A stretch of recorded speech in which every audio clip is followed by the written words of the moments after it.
చేస్తామని చెప్పి మీకు తెలియజేసుకున్నాను. పోయినసారి వచ్చినప్పుడు ఎలక్షన్స్ టైంలో రావడం జరిగింది, రంజాన్ అప్పుడు రావడం జరిగింది. మనస్ఫూర్తిగా ఇక్కడున్న ప్రతి ముస్లిం సోదరులు, మా తమ్ముళ్ళు, అన్నలు అందరూ కూడా గెలవాలని కోరుకున్నారు. నాకు అత్యంత మెజారిటీతో గెలిపించినారు. మీ అందరికి నేను పాదాభివందనాలు చేసుకుంటున్నాను ముందుగా.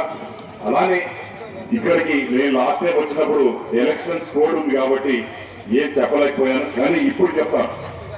ఎందుకంటే నేను ఏం చేసినా కూడా టైం బౌండ్ పెట్టుకొని చేస్తాను. అంటే సంవత్సరం ఉంది కదా, గెలిచేసాం కదా, 5 సంవత్సరాలుగా చూద్దాం, మళ్ళీ 5 సంవత్సరాలు ఎమ్మెల్యే కదా, మళ్ళీ అప్పుడు వచ్చి మిమ్మల్ని ఓట్లు అడుగుదాం, లేకుంటే మీకు ఏదో తప్పుడు వాగ్దానాలు చేసి చేద్దామనే ఉద్దేశం లేకుండా మీకు నేను ఈరోజు మాటిస్తున్నాను. వచ్చే 6 నెలల లోపల, ఎంత 6 నెలల లోపల మన ఈ ఏదైతే ప్రాగ్నం ఉందో ఇవన్నీ కూడా రూపురేఖలన్నీ కూడా మారవబోతున్నాం. కాంపౌండ్ వాళ్ళు చెప్పారన్నా, తప్పకుండా కాంపౌండ్ వాళ్ళని టేకప్ చేస్తాం. తర్వాత పూర్వం ఎమ్మెల్యే ఎవరైతే ఉన్నారో అతను ఏసీ పెట్టిస్తాను, ఇచ్చేస్తాను, ఇంకా చేయలేదు. ఈ 6 నెలల లోపల మీకు ఏసీ వస్తుంది.